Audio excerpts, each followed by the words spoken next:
ലഡാക്കിൽ സൈനിക വാഹനം അപകടത്തിൽപ്പെട്ടു. ന്യോമ ഗ്രാമത്തിലെ മുതിലാണ് സംഭവം. ആളപായമില്ലെന്നാണ് ഇപ്പോൾ ലഭ്യമാകുന്ന വിവരം. കൂടുതൽ വിശദാംശങ്ങളുമായി ആർ അച്യുതൻ ചേരുന്നു ഡൽഹിയിൽ നിന്ന്. അച്യുതൻ, എപ്പോഴായിരുന്നു ഈ അപകടം? കൂടുതൽ വിവരങ്ങൾ.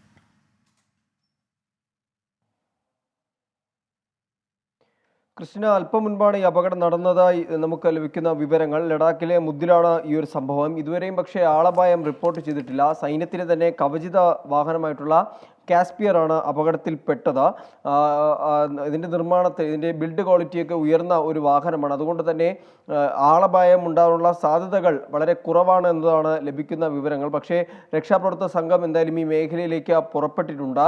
ഈ മൈൻ ആക്രമണങ്ങളും അതുപോലെ തന്നെ മറ്റ് പുറത്തുനിന്നുള്ള ഭീകരാക്രമണങ്ങളെല്ലാം ചെറുക്കാൻ കഴിവുള്ള ഒരു കവചിത വാഹനം കൂടിയാണ് ഈ അപകടത്തിൽപ്പെട്ടിരിക്കുന്നത്. എന്തായാലും നിലവിൽ ഇപ്പോൾ ഇവിടേക്ക് രക്ഷാപ്രവർത്തക സംഘം പോയിട്ടുണ്ട്. ഇതുവരെയും ആളപായം റിപ്പോർട്ട് ചെയ്തിട്ടില്ല എന്ന വിവരമാണ് ഇപ്പോൾ ലഭിക്കുന്നത്. കൃഷ്ണ, ഡൽഹിയിൽ നിന്ന് വിവരങ്ങൾ നൽകുകയായിരുന്നു ആർ അച്യുതൻ.